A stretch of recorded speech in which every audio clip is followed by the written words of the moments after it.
toutes et à tous pour cette exploration de notions qu'on croise vraiment partout, hein, la proportionnalité et les pourcentages. Bonjour.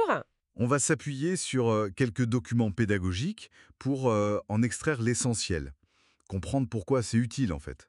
Oui, exactement. L'idée, c'est d'aller un peu au-delà des simples formules, voir comment tout ça fonctionne, comment ça se connecte. Et comment on peut se le représenter aussi peut-être. Tout à fait.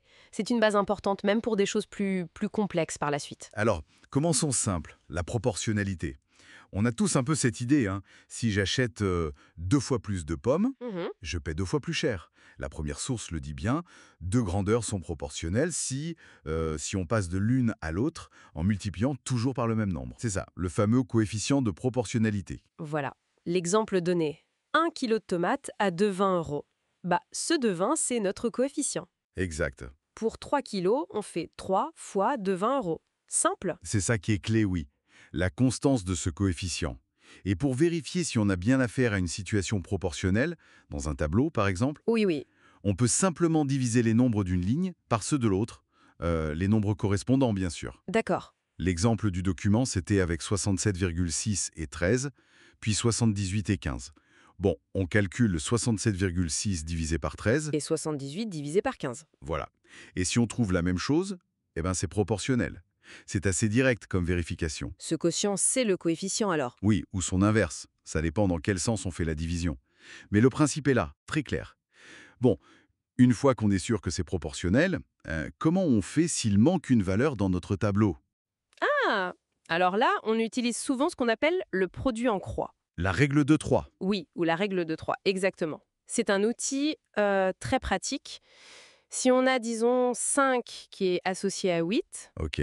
et 12 qui est associé à une inconnue, x, le produit en croix nous dit que x est égal à 8 fois 12, le tout divisé par 5. C'est une sorte de raccourci en fait. C'est un raccourci qui découle directement de cette idée de coefficient constant.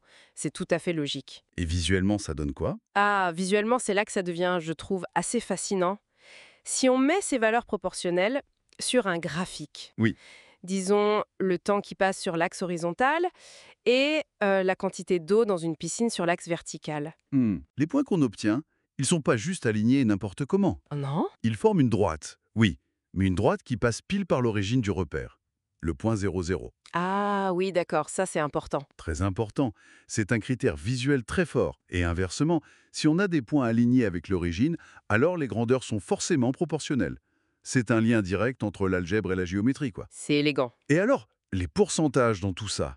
On en parle beaucoup des pourcentages. Ben oui, partout. Promotion, statistiques. Et en fait, une des sources le rappelle bien, c'est juste une application directe de la proportionnalité. C'est un cas particulier en somme. C'est ça. Calculer t% d'une quantité, c'est simplement multiplier cette quantité par t sur 100. L'exemple était 17% de 85 kg. Donc on fait 85 fois divisé par 100, voilà, ce qui donne 14,45 kg. C'est une application très directe. D'accord. Et si on veut faire l'inverse, trouver quel pourcentage une partie représente par rapport à un tout. Très bonne question. Là aussi, on peut revenir à notre tableau de proportionnalité. C'est très utile. Comment on ferait, par exemple, pour une classe? Prenons l'exemple de la source. Une classe de 30 élèves, avec 12 filles et 18 garçons. Le total, 30 élèves, ça représente 100%. Ok, la totalité. Voilà. On veut savoir quel pourcentage représente les 12 filles. On met 12 dans la ligne élèves et on cherche le ITAX correspondant dans la ligne pourcentage. Et là, produit en croix à nouveau. Exactement.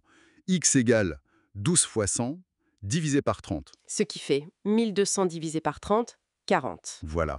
40%. Les filles représentent 40% de la classe. Et pour les garçons, on pourrait refaire le calcul avec 18 ou juste faire 100 moins 40. On peut faire les deux.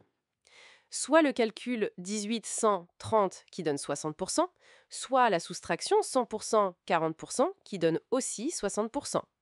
Ça montre bien que c'est cohérent. C'est toujours la même logique de proportionnalité derrière.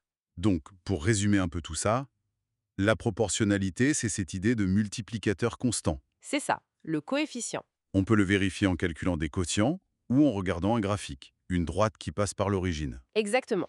Et les pourcentages, c'est une façon standardisée, très courante, d'utiliser cette proportionnalité en se rapportant toujours à 100. C'est une excellente synthèse. Et ça ouvre peut-être une réflexion pour aller plus loin, non? Ah oui? Laquelle? Au-delà de savoir faire les calculs, comment on peut développer une sorte d'intuition, un peu un sixième sens, pour repérer dans la vie de tous les jours les situations qui sont vraiment proportionnelles? Hmm, et surtout peut-être celles qui ne seront pas.